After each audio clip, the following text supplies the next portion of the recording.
বিসমিল্লাহির রহমানির রহিম।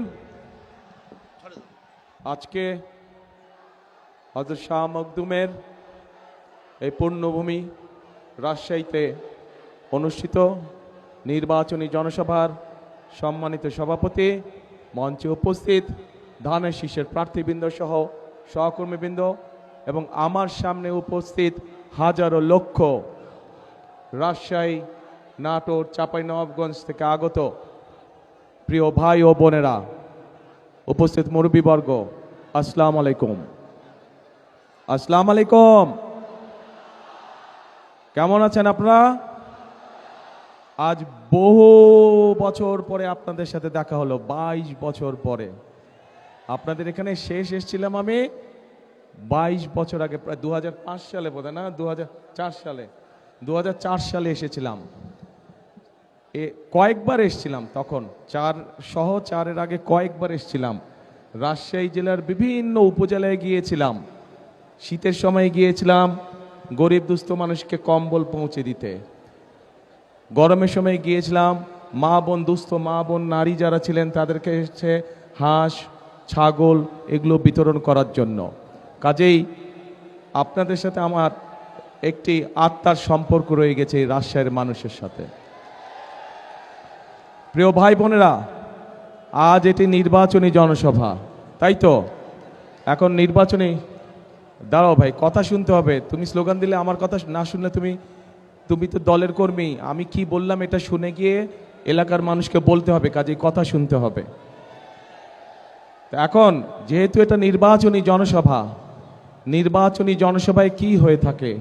নির্বাচনী জনসভায় এক দল আরেক দল সম্পর্কে বিভিন্ন কথা বলে থাকে। তবে আজকের এই নির্বাচনী সভাটা আমরা ভিন্নভাবে করতে চাই, ভিন্ন কথা বলতে চাই, ভিন্নভাবে করতে চাই, ভিন্ন কথা বলতে চাই। কি সেই কথা? আপনাদের কথা আমি বলতে চাই, জনগণের কথা আমি বলতে চাই, এলাকার মানুষের কথা আমি বলতে চাই। যেই কথাগুলো বললে, যেই বিষয়গুলো আলোচনা করলে পরে মানুষের উপকার হবে, এলাকার মানুষের উপকার হবে, জেলার মানুষের, উপজেলার মানুষের উপকার হবে। প্রিয় ভাই বোনেরা, যখনই অন্য জেলার মানুষ রাজশাহী নিয়ে কথা বলে, তখনই দুটো বিষয় তাদের চোখের সামনে ভেসে ওঠে। প্রথমে কোন জিনিসটা ভেসে ওঠে বলেন তো? কোন জিনিসটা প্রথমে? রাজশাহী বললেই কোনটা বোঝায়? পদ্মা নদী, পদ্মা নদী, পদ্মা। তো এখন কিন্তু দুঃখজনক ব্যাপার হচ্ছে, এই যে পদ্মাই বলেন, তিস্তাই বলেন, ব্রহ্মপুত্রই বলেন, যেই নদী বলেন, পানি আছে কোনো পানি নাই। পদ্মার সাথে যেই খালগুলো, সেগুলোতে কোনো পানি আছে? কোনো পানি নাই। এরপরে আসেন, রাজশাহী বললে কি বোঝায়? শিক্ষানগরী, তাই তো? শিক্ষানগরী বোঝায়। এই নগরীতে বহু শিক্ষিত, উচ্চ শিক্ষিত মানুষ আছেন, কিন্তু তাদের মধ্যে বহু মানুষ আজকে কর্মসংস্থান অভাবে ঘরে বসে আছেন। ঠিক ঠিক। এখানে আইটি পার্ক করেছে, কিন্তু কোনো কাজ হয় না। আইটি পার্কে হয় কোনো কাজ? কোনো কাজ হয় না। তো এখন এই বিষয়গুলো তো আমাদেরকে নজর দিতে হবে, তাই না? আমাদের নদীতে পানি দরকার। কেন পানি দরকার? এই রাজশাহী সহ এই বিভাগটা, এই বিভাগে এই যে বরেন্দ্র প্রকল্প, যেটা শহীদ রাষ্ট্রপতি জিয়াউর রহমান চালু করেছিলেন, এই বরেন্দ্র প্রকল্প চালু করার পরেই শহীদ রাষ্ট্রপতি জিয়াউর রহমানের সময় দেশ খাদ্যে দ্বিগুণ খাদ্য উৎপাদন করে। এখন সেই বরেন্দ্র প্রকল্প প্রায় আজ বন্ধ অবস্থা, তাই তো নাকি? আচ্ছা, আমি তো ভাই বহু বছর পরে আসছি, আমি কিছু জিজ্ঞেস করলে বলতে হবে তো আমাকে, নাহলে আমি জানবো কেমন করে? আচ্ছা, এই বরেন্দ্র প্রকল্প দেশনেত্রী খালেদা জিয়ার সময়, শহীদ জিয়া যেটা রেখে গিয়েছিলেন, দেশনেত্রী খালেদা জিয়ার সময় এটিকে আরো বড় করা হয়েছিল এবং পরবর্তীতে বিশাল একটি প্রজেক্ট আকার ধারণ করেছিল। শুধু যে খাল, শুধু যে রাস্তা তা না, এটাতে বনায়নও ছিল, বনের ব্যবস্থা ছিল, ছোট বনের ব্যবস্থাও করা হয়েছিল। কিন্তু বিগত 16 বছর আমরা দেখেছি যে এটাতে কোনো কাজ নেই। স্বায়ত্তশাসিত প্রতিষ্ঠানের মধ্যে এই বরেন্দ্র প্রকল্প সবচেয়ে বড় প্রকল্প ছিল, যাদের নিজস্ব বাজেট ছিল প্রায় 1000 কোটি টাকা। কিন্তু সেই বরেন্দ্র প্রকল্পকে ধামাচাপা রেখে দেওয়া হয়েছে। প্রিয় ভাই বোনেরা, আমরা এই বরেন্দ্র প্রকল্পকে চালু করতে চাই সঠিকভাবে। আবার এই এলাকার খালগুলোকে আমরা খনন করতে চাই, পদ্মা নদীকে আমরা খনন করতে চাই।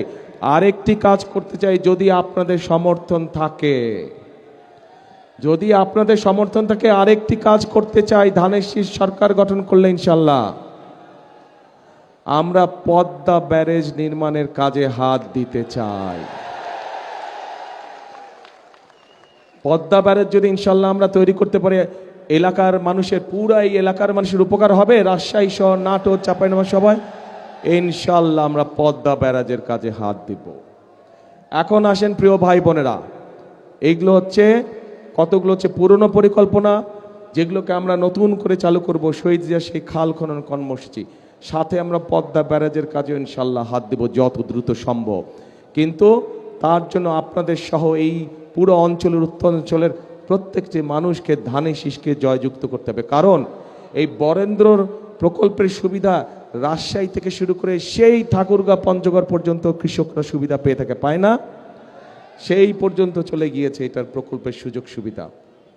কাজেই সেটি পদ্মা ব্যারেজই হোক, প্রকল্প চালুই হোক না কেন, এটার সুবিধা সকল মানুষ পাবে। কৃষক পাবে, কিষাণ বোন পাবে, কৃষক ভাই পাবে, সাধারণ মানুষ পাবে। কারণ উৎপাদন যখন বাড়বে, স্বাভাবিকভাবে নিত্য প্রয়োজনীয় জিনিসের দাম কমবে। কিন্তু একই সাথে আমাদেরকে নজর রাখতে হবে যাতে কৃষকরা তাদের উৎপাদিত পণ্য কোল্ড স্টোরেজে ঠিকভাবে রাখতে পারে, হিমাগারে রাখতে পারে। এই যে এখানে আম বাগান, আমাদের এই যে চাপাই শহর রাজশাহীর যে আম বাগান, আমাদের এখানে আমকে সংরক্ষণ করার জন্য কোনো হিমাগার নেই। আমাদের পরিকল্পনার মধ্যে একটি আছে কিভাবে আমকে সংরক্ষণ করা যায়, আরও বেশি কিছুদিন রাখা যায়, সেটা পরীক্ষা নিরীক্ষা করে আমরা আমের জন্য হিমাগার তৈরি করতে চাই এই এলাকায়। প্রিয় ভাই বোনেরা, এবার আসেন আরেকটি কথা বলি। ওই যে বললাম, রাজশাহীর কথা বললেই একটি কথা মনে আসে, শিক্ষা নগরী। কিন্তু মানুষ শিক্ষিত আছে, উচ্চশিক্ষিত মানুষ আছে, আইটি পার্ক আছে, কিন্তু কোনো কাজ নাই। আমরা এই আইটি পার্ককে সচল করতে চাই।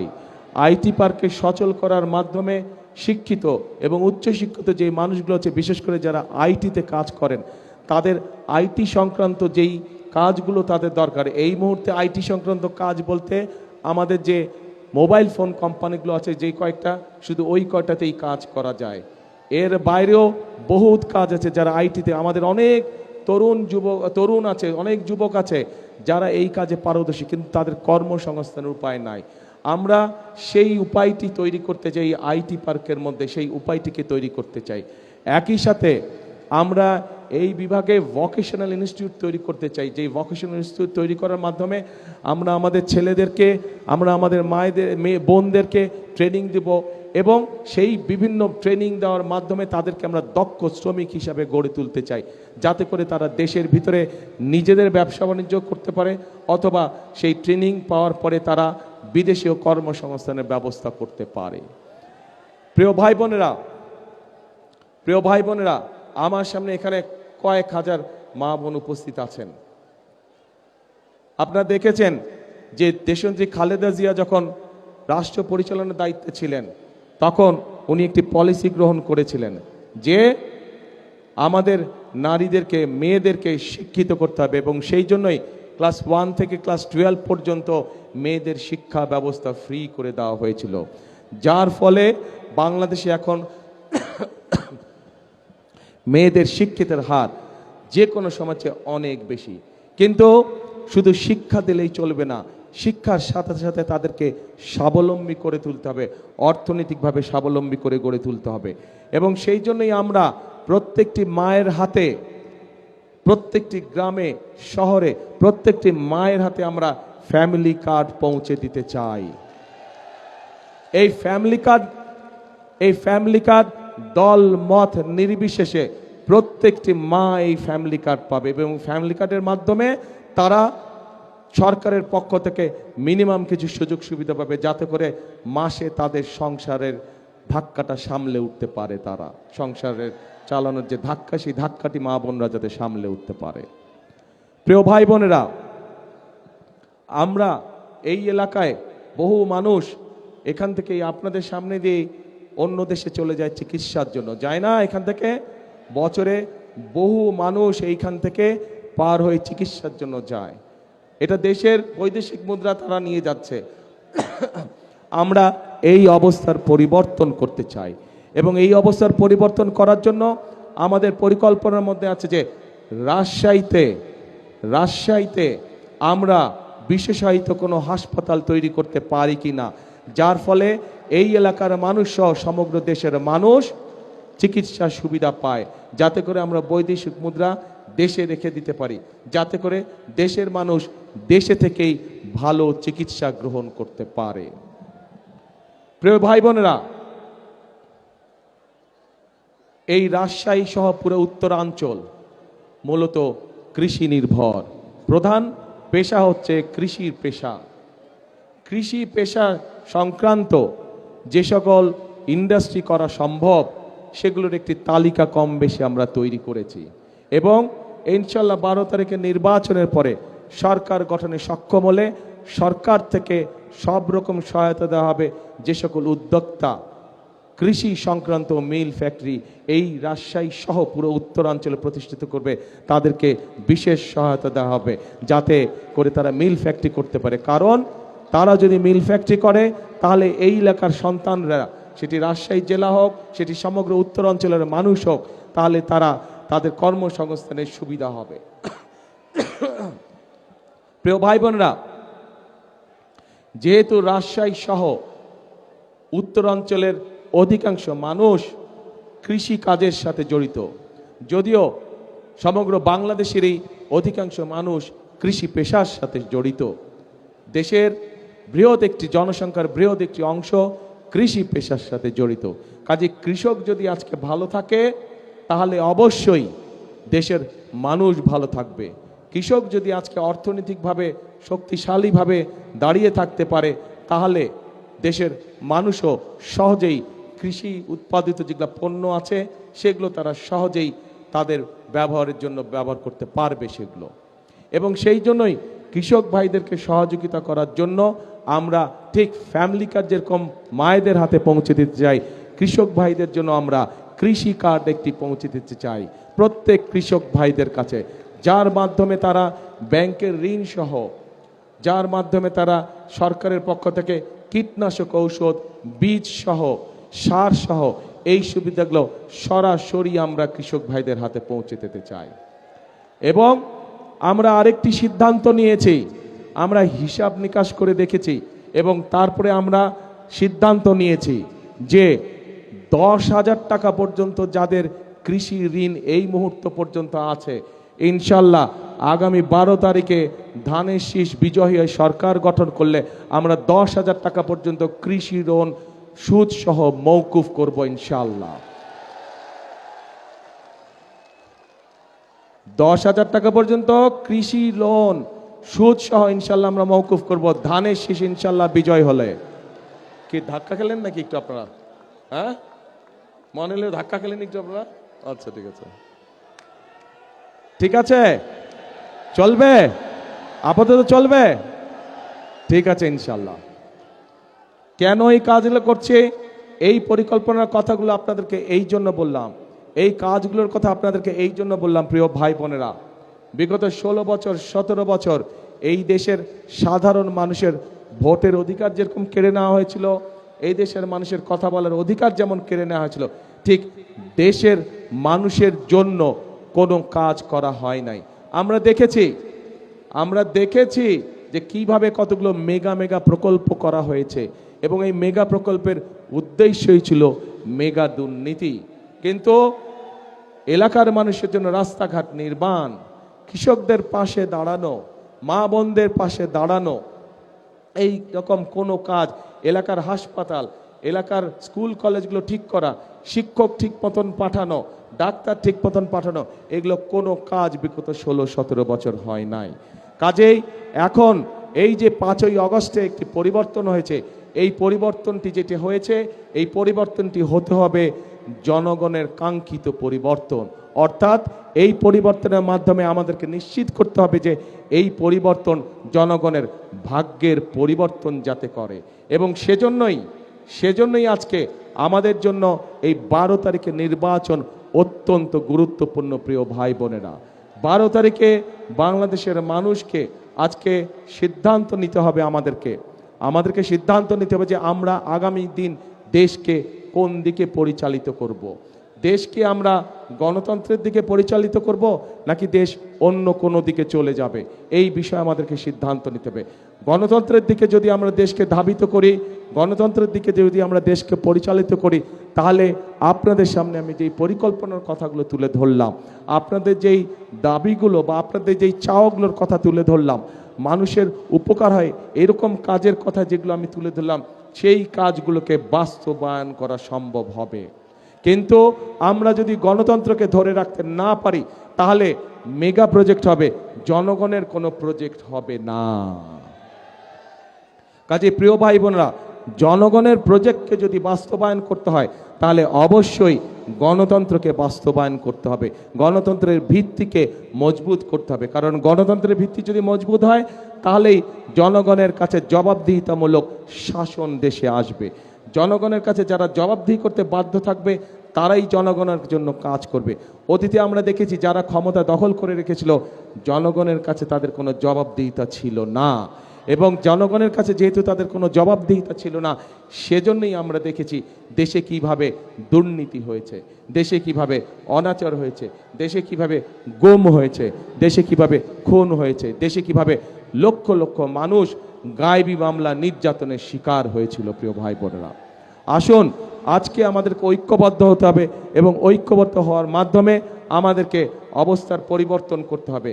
অবস্থার পরিবর্তনের অর্থ যে কোনো মূল্যে গণতন্ত্রকে সুসংহত করা, গণতন্ত্রের ঝান্ডাকে উপরে তুলে ধরা, কোনোভাবেই গণতন্ত্রের ঝান্ডা যাতে নেমে যেতে না পারে, এ ব্যাপারে আমাদেরকে সতর্ক দৃষ্টি রাখতে হবে। প্রিয় ভাই বোনেরা, আমরা শান্তিতে বিশ্বাস করি। কারণ শান্তিতে এই জন্য আমরা বিশ্বাস করি, শান্তি থাকলে আমি যে কথাগুলো আপনাদের সামনে বললাম, সেই কাজগুলো আমরা বাস্তবায়ন করতে চাবো। আমরা ঝগড়া ফ্যাসাদ বিবাদের মধ্যে যেতে চাই না, এবং যেতে চাই না বলেই আজ আমি এখানে দাঁড়িয়ে কারো কোনো সমালোচনা করছি না। বরং আমি যদি সমালোচনা করি, আপনাদের কোনো লাভ হবে? আপনাদের পেট ভরবে? আপনাদের কর্মসংস্থানের ব্যবস্থা হবে? আপনাদের কৃষি লোন 10,000 টাকা যে মৌকুফ করব আমরা, সেটা করা সম্ভব হবে? ওটা করা সম্ভব হবে না। সেজন্যই আমি কারো সমালোচনায় যেতে চাই না। কিন্তু কোথাও যদি কোনো অনাকাঙ্ক্ষিত কোনো ঘটনা ঘটে থাকে, অন্তর্বর্তীকালীন সরকার আছে, তাদেরকে বলবো সঠিক সুষ্ঠু তদন্ত করুন, সঠিক সুষ্ঠু তদন্ত করুন। সেই তদন্তে যদি বিএনপির কোনো ভূমিকা থাকে, সঠিক তদন্ত করার জন্য আমরা সহযোগিতা করব, সাহায্য করব। কিন্তু অবশ্যই ঘটনার সঠিক তদন্ত হতে হবে, সঠিক তদন্ত অনুযায়ী দেশের আইন অনুযায়ী বিচার হতে হবে।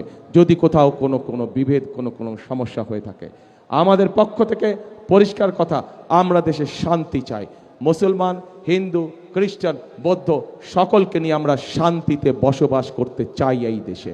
71 সালে যখন দেশ স্বাধীনতার যুদ্ধ হয়েছিল, তখন আমরা যখন যুদ্ধে ঝাঁপিয়ে পড়েছিলেন, মুক্তিযোদ্ধারা যখন যুদ্ধে ঝাঁপিয়ে পড়েছিলেন, তখন আমরা কেউ দেখিনি কার কোন ধর্ম। 2024 সালের 5ই আগস্ট যখন দেশের মানুষ রাজপথে নেমে এসেছিল স্বৈরাচারকে বিদায় করার জন্য, তখনও আমরা কেউ দেখিনি কার ধর্ম কোনটা, কে মুসলমান, কে হিন্দু, কে বৌদ্ধ, কে খ্রিস্টান। কাজে আজ দেশ গড়ার সময় আছে, আজ গণতন্ত্রকে রক্ষা করার সময় এসেছে। আজ আমরা ধর্ম দেখতে চাই না, আমরা দেখব ভোটার, আমরা দেখব মানুষ, আমরা দেখব সে বাংলাদেশি, তার সবচেয়ে বড় পরিচয় সে বাংলাদেশি, তার সবচেয়ে বড় পরিচয় সে গণতন্ত্রে বিশ্বাসী, শান্তিতে বিশ্বাসী। যারাই গণতন্ত্রে বিশ্বাসী, যারাই শান্তিতে বিশ্বাসী, আমরা তাদের সাথে আছি, আমরা তাদেরকে আমাদের সাথে রাখতে চাই। প্রিয় ভাই বোনেরা, বিগত 16 বছর আমরা কয়েকটি তথাকথিত নির্বাচন দেখেছি, নিশিরাতের নির্বাচন দেখেছি, আমিডামি নির্বাচন দেখেছি, গায়েবী নির্বাচন দেখেছি। দেশের মানুষ ভোট দিতে পেরেছিলেন আপনারা? পারেননি আপনারা ভোট দিতে। তারা চলে গেছে যারা ভোটের অধিকার কেড়ে নিয়েছিল। কিন্তু আরেকটি মহল ষড়যন্ত্র শুরু করছে, ভেতরে ভেতরে ষড়যন্ত্র করছে কিভাবে এই নির্বাচনকে ক্ষতিগ্রস্ত করা যায়, কিভাবে বাধাগ্রস্ত করা যায়। আজ এখানে হাজার লক্ষ মানুষ যারা আপনারা উপস্থিত হয়েছেন, আপনারা সহ আপনারা যত মানুষের সাথে দেখাবে প্রত্যেককে বলবেন যে আগামী 12 তারিখে নির্বাচন যাতে কেউ বানচাল করতে না পারে সেজন্য সকলকে সতর্ক থাকতে হবে, সকলকে সজাগ থাকতে হবে। প্রিয় ভাই বোনেরা, আমরা যদি জনগণ যদি 12 তারিখে সজাগ থাকে, জনগণ যদি 12 তারিখে সতর্ক থাকে, 13 তারিখ থেকে শুরু হবে জনগণের দিন ইনশাআল্লাহ। এই বাংলাদেশে 13 তারিখ থেকে হবে জনগণের দিন। জনগণের প্রত্যাশা, জনগণের আশা, জনগণের আকাঙ্ক্ষা যে সকল আছে সে সকল বিষয়ের কাজগুলো ধীরে ধীরে পর্যায়ক্রমিকভাবে শুরু হবে। বেকারদের কর্মসংস্থানের সমস্যার সমাধানের কাজ শুরু হবে, মা বোনদের ফ্যামিলি কার্ডের কাজ শুরু হবে, কৃষক ভাইদের কৃষক কার্ডের কাজ শুরু হবে, বেকারদের কর্মসংস্থানের কাজ শুরু হবে, আমাদের তিস্তায় পদ্মা ব্যারাজের কাজ আমরা শুরু করব, বরেন্দ্র প্রকল্পের কাজ আমরা শুরু করব, 10,000 টাকা পর্যন্ত কৃষি লোন মৌকুফের কাজ আমরা শুরু করব। এই কাজগুলো হচ্ছে জনগণের কাজ এবং এই কাজগুলো ইনশাল্লাহ 12 তারিখে ধানের শীষ জয়যুক্ত হলে পরে ইনশাল্লাহ 13 তারিখ থেকে শুরু হবে জনগণের জয়যাত্রা।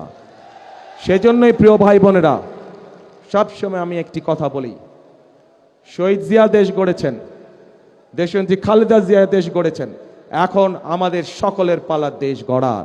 কারণ এই দেশই হচ্ছে আমাদের প্রথম এবং এই দেশই হচ্ছে আমাদের শেষ ঠিকানা।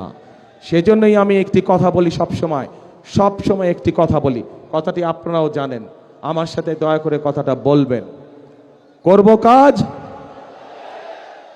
কাজ সবার আগে বাংলাদেশ। প্রিয় ভাই বোনেরা, প্রার্থী ভাইরা আপনারা একটু দাঁড়ান তো, ক্যান্ডিডেট সাহেবরা আপনারা একটু দাঁড়ান, শুধু প্রার্থী ভাইরা একটু দাঁড়ান, সামনে সামনে আসেন। সব এই পাশে নাকি প্রার্থীরা সব এই পাশে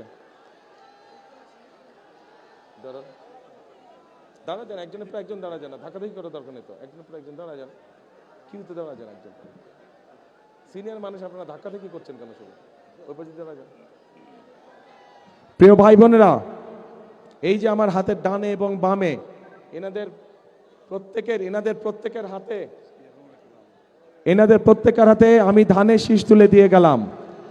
এখন আপনাদের দায়িত্ব হচ্ছে 12 তারিখ পর্যন্ত এদেরকে দেখে রাখা, আর এদের দায়িত্ব হচ্ছে 12 তারিখে ইনশাল্লাহ ভোট দিয়ে যখন আপনারা জিতিয়ে আনবেন, 13 তারিখ থেকে এদের দায়িত্ব হচ্ছে আপনাদেরকে দেখে রাখবে, আপনাদেরকে এরা দেখে রাখবে। 13 তারিখ থেকে ইনশাল্লাহ 12 তারিখ পর্যন্ত আপনাদের দায়িত্ব হচ্ছে এদেরকে দেখে। ঠিক আছে? চলবে ইনশাল্লাহ। এরা হচ্ছে সব ধানের শীষের প্রার্থী। আচ্ছা, ধরলে কি হবে?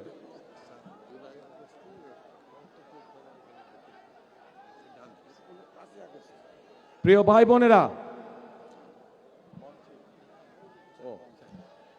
ভাই বোনেরা, আমাদের এই মঞ্চের হাতের বাম পাশে গত জুলাই আন্দোলনে যারা শহীদ হয়েছে বা আহত আছে সেই পরিবারের সদস্যরা এখানে বসে আছে। 71 সালে লক্ষ শহীদের, বসেন আপনারা, ধন্যবাদ, বসেন। 71 সালে লক্ষ শহীদের আত্মত্যাগের বিনিময়ে আমরা এই স্বাধীনতা পেয়েছিলাম। ঠিক জুলাই আন্দোলনে এই শহীদ এবং শহীদ পরিবারের যাদেরকে হারিয়েছে তারা এবং যারা আহত হয়েছে তাদের আত্মত্যাগের বিনিময়ে আমরা 71-এ অর্জিত সেই স্বাধীনতাকে 24-এ আমরা রক্ষা করেছি। আসুন আজকে আমরা আরেকটি প্রতিজ্ঞা গ্রহণ করি। সেই প্রতিজ্ঞাটা হচ্ছে এই জুলাই আগস্টে যারা শহীদ হয়েছে, যারা বিভিন্নভাবে আহত নির্যাতনের শিকার হয়েছে, তাদের ত্যাগ যেন বৃথা না যায়। এই দেশের জনগণের শাসন কায়েম করার মাধ্যমেই একমাত্র শহীদদের আমরা পরিপূর্ণ শ্রদ্ধা জানাতে পারবো। এটাই হোক আমাদের আজকের প্রতিজ্ঞা, আজকের শপথ। তাহলে আসুন, শেষ কথা কি কথা? করব কাজ, গর্ব দেশ, সবার আগে বাংলাদেশ। আল্লাহ হাফেজ। বাংলাদেশ জিন্দাবাদ, বাংলাদেশ জাতীয়তাবাদী দল জিন্দাবাদ। আসসালামু আলাইকুম।